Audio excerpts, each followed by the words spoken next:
Hey guys, it's Eínon once again and welcome to 2018.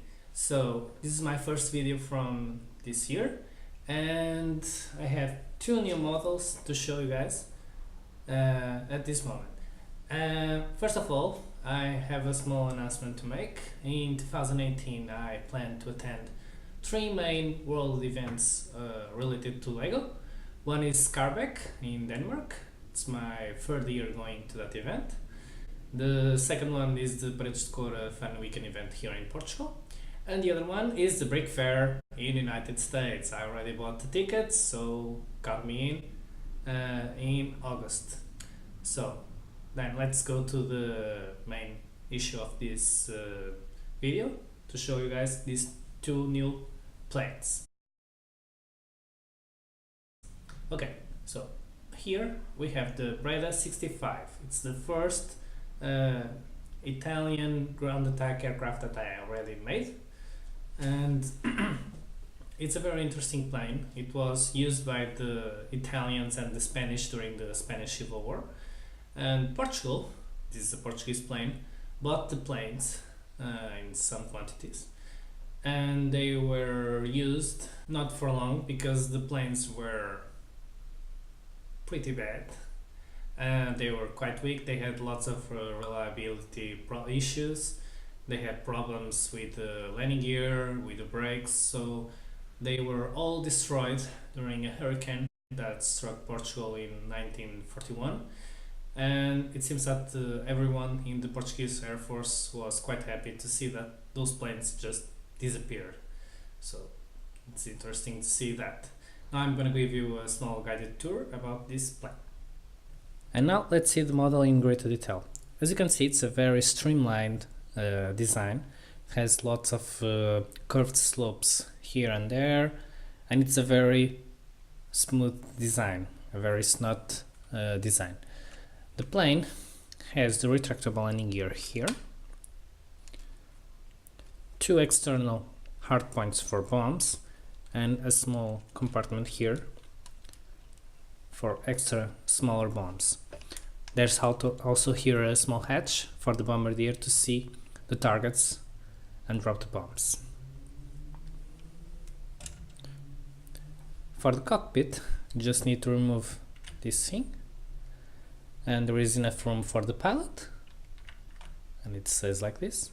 And it also has a small defensive turret here to defend from the enemy fighters. It's one of the planes that I enjoy most to play on War Thunder, and it's a very effective ground attack aircraft, although it doesn't have pretty much any armor, so it's a easy meet if someone catch my plane while I'm flying low on the ground. My next design is the Martin AM-1 Mauler.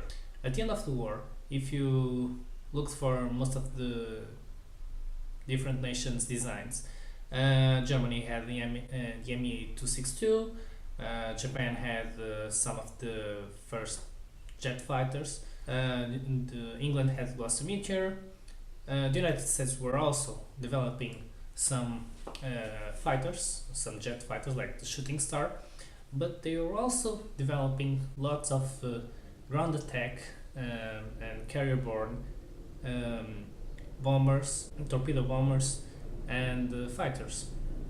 Those designs had some of the biggest engines ever mounted on a single engine plane, and they had plenty of power, and they were designed to operate from the US Navy carriers. One of those was the Skyrider, which was pretty much the only one that saw extensive service during the Korea War and the Vietnam War. The other one was the Martin Mauler, this one.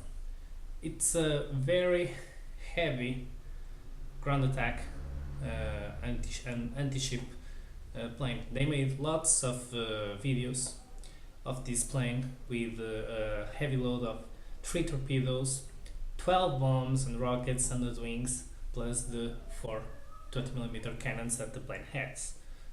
The plane saw some service during the Korea War years, but it was never deployed on Korea. So while the Skyrider had extensive use during the war, the Mauler was never used. So it was just used for training, I suppose. The thing is that the Mauler was 30% bigger and more powerful than the Skyrider. And although it was faster, had bigger range, could carry more bombs, and it was overall a bigger plane and more capable, the Skyrider was smaller, more agile, and more adaptable. So the Navy preferred the Skyrider, and that one was used, and the Mauler was removed from service in 1953. So now let's see the model in greater detail.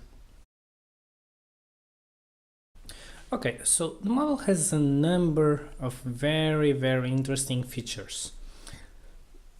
As you can see, it's quite big. It's really a huge plane.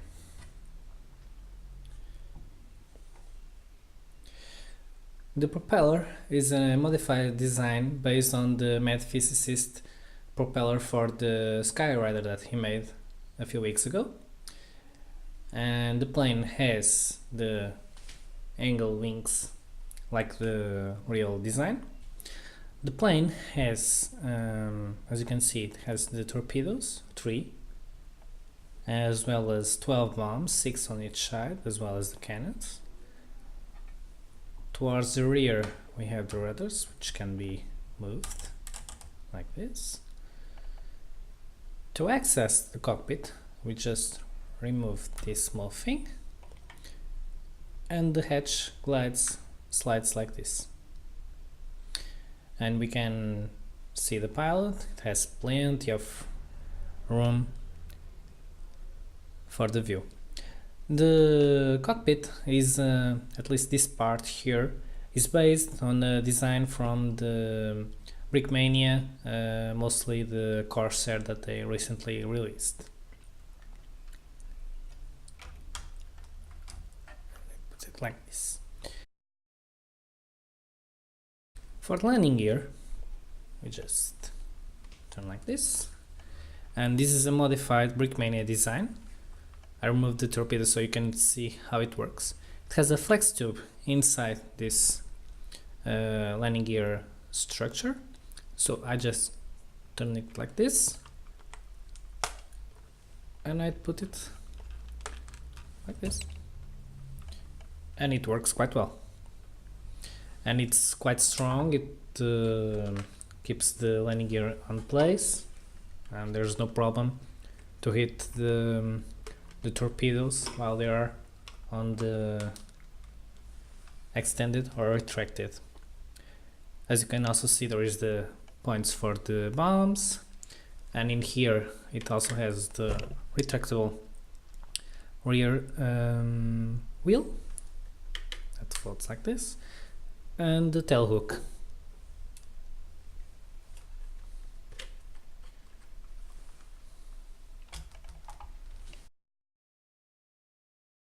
To keep the wings in place, I just put these things here behind them.